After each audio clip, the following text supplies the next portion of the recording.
We look forward to turfing this government out. We don't know. That's his policy. Point order. There's only one chlorinated chicken that I can see in this house, and he's on that bench. Pour la rentrée, les députés du Parlement britannique sont particulièrement en forme. Don't gesticulate. Don't rant.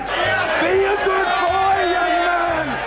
Si les noms d'oiseaux ont fusé, ça n'a pas empêché les députés de se mettre au travail en cette semaine décisive pour traiter d'un dossier bien connu, Brexit. le Brexit. Le premier à avoir attaqué n'est autre que le Premier ministre conservateur Boris Johnson. Il a suspendu le Parlement dès le 9 septembre, une semaine après la rentrée, et ce jusqu'au 14 octobre. Une façon pour le chef du gouvernement d'écarter le Parlement des discussions, ce qui forcément ravive les divisions au sein de la Chambre. Le mardi 3 septembre, une partie du camp conservateur se retourne contre son Premier ministre. 21 membres de la majorité annoncent qu'ils ne voteront pas en faveur d'une sortie de l'Union européenne sans accord. Un autre député, Philip Lee, lui quitte carrément les rangs des conservateurs pour s'asseoir auprès des libéraux-démocrates, sous le regard médusé de Boris Johnson qui perd ainsi sa majorité. Was to see the member for Bracknell cross the floor. Prime Minister, you've lost your majority. Conséquence, le Parlement récupère la main sur l'agenda législatif, auparavant décidé par le gouvernement. Autrement dit, ce n'est plus le gouvernement qui fixe les lois à voter, mais le Parlement lui-même.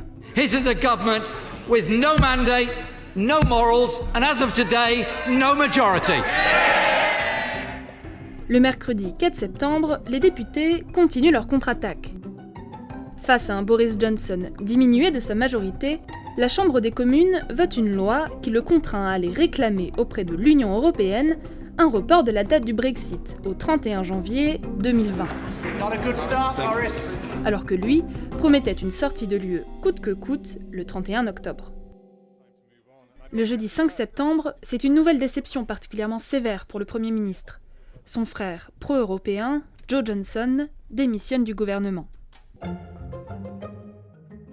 On ne peut pas dire que Boris Johnson ait passé une agréable semaine de rentrée au Parlement.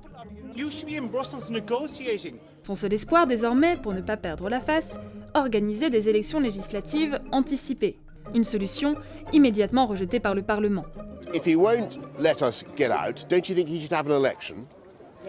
Definitely. He should. I can't see. Une semaine à peine après ses débuts dans l'arène parlementaire, Boris Johnson semble déjà avoir épuisé une grande partie de son capital politique.